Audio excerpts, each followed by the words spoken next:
ஜனாசா அடக்கம் செய்வதற்கு முன்பாக ஏதாவது கடன் இருக்கான்னு ஃபார்மாலிட்டியாக கேட்பாங்க. யாரும் என்ன செய்ய மாட்டாங்க, இந்த கடனை நான் பொறுப்பேற்றுக் கொள்கின்றேன், அல்லது குடும்பத்தாரில் ஒருவர் முன் வந்து இந்த கடன் யாராவது எனது சகோதரன் அல்லது எனது தந்தை அல்லது எனது தங்கை உறவினர்களில் மரணித்தவுடன் நான் அந்த கடனை பொறுப்பேற்றுக் கொள்கின்றேன் என்று முன் வந்து சொல்வதும் இல்லை, அப்படி கேட்பதும் இல்லை. இந்த வளமை பல இடங்களில் இல்லாமல் இருக்கின்றது. ஆனால் இது மிக முக்கியமான ஒன்று. காரணம், ரசூலுல்லாஹி ஸல்லல்லாஹு அலைஹி வஸல்லம் அவர்கள் கடனுடைய விஷயத்தில் மிக கடுமையாக நடந்து கொண்டிருக்கின்றார்கள். எந்த அளவுக்கு அப்படின்னா, ஒரு நபித்தோழர் மரணமடைகின்றார்கள், அவருடைய ஜனாசா கொண்டு வரப்படுகின்றது.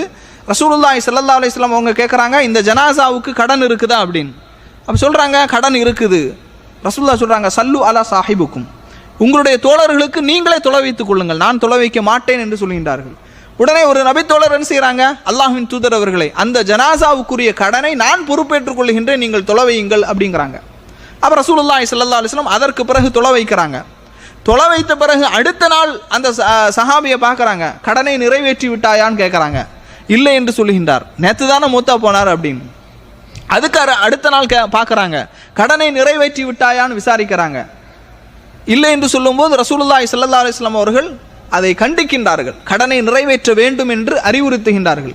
கடன் நிறைவேற்றப்பட்ட பிறகுதான் அவர் ரசூல் ஸல்லல்லாஹு அலைஹி வஸல்லம் சொல்கிறாங்க, உங்களுடைய தோழரிடம் இருந்து ஒரு சுமை இறக்கப்பட்டிருக்கின்றது அப்படின்னு. அதனால் கடன் மிக முக்கியமான ஒரு விஷயம். ஷஹாதத் அடைந்த ஒருவர் சொர்க்கத்திற்கு செல்வதற்கு தடையாக இருப்பது கடன் தான்.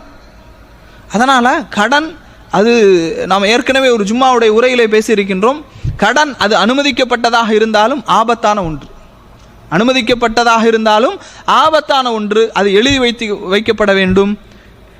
நிறைய மக்கள் கடன் வாங்கினாலே என்ன ஒரு நீயத்தோடி வாங்குறதுன்னா, கொடுக்கக்கூடாதுங்கிற நீயத்தோடி வாங்குறது. ஏன்னா, அல்லது இதை சதக்காவா அவர் செஞ்சிட மாட்டாரா அப்படிங்கிற ஒரு நீயத்தோடி வாங்கிறது கூடாது, பெரிய பாவம். கடன் அது அனுமதிக்கப்பட்ட ஒன்றாக இருந்தாலும் ஆபத்தான ஒன்று. அதில் மிகவும் பேணுதலாக நாம் நடந்து கொள்ள வேண்டும். ரசூலுல்லாஹி ஸல்லல்லாஹு அலைஹி வஸல்லம் சொல்கிறாங்க, உங்களில் ஒருவர் கடன் வாங்கி அதை அவர் அடைப்பதற்கு அவர் எவ்வளவு முயற்சி செய்கின்றார்களோ, அல்லாஹு தஆலா என்ன செய்கின்றான், அந்த கடனை அடைத்து விடுகின்றான். அடைக்கணுங்கிற எண்ணத்தோடு ஒரு கடன் வாங்கினா அந்த கடனை யார் அடைக்கிறா, அல்லாஹு தஆலா அடைப்பதற்கு முயற்சி செய்கின்றான் என்று ரசூலுல்லாஹி ஸல்லல்லாஹு அலைஹி வஸல்லம் சொல்கிறாங்க. அதனால் கடனுடைய விஷயத்தில் மிகவும் எச்சரிக்கையாக இருக்க வேண்டும். கடனுக்கு பொறுப்பாளி யாரும் இல்லை, உறவினர் யாரும் இல்லை, அனாதை புணம். ஆனால் அவருக்கு கடன் இருக்குது அப்படின்னா ஆட்சியாளர் என்ன செய்வார், பொறுப்பேற்று கொள்வார். ஆனால் நம்முடைய நாட்டில் பெரிய தலையெழுத்து என்ன அப்படின்னா, நாமளே எல்லாரையும் கடனாளியாக வச்சுருக்கிறாங்க. அப்படி தானே இல்லையா?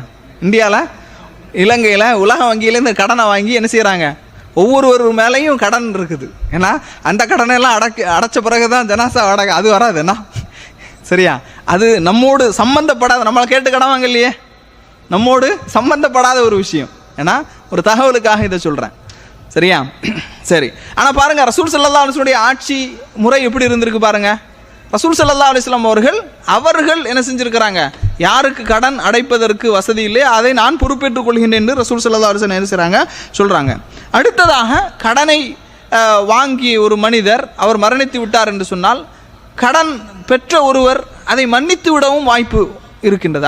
அதுக்கும் என்ன இருக்குது, உரிமை இருக்குது.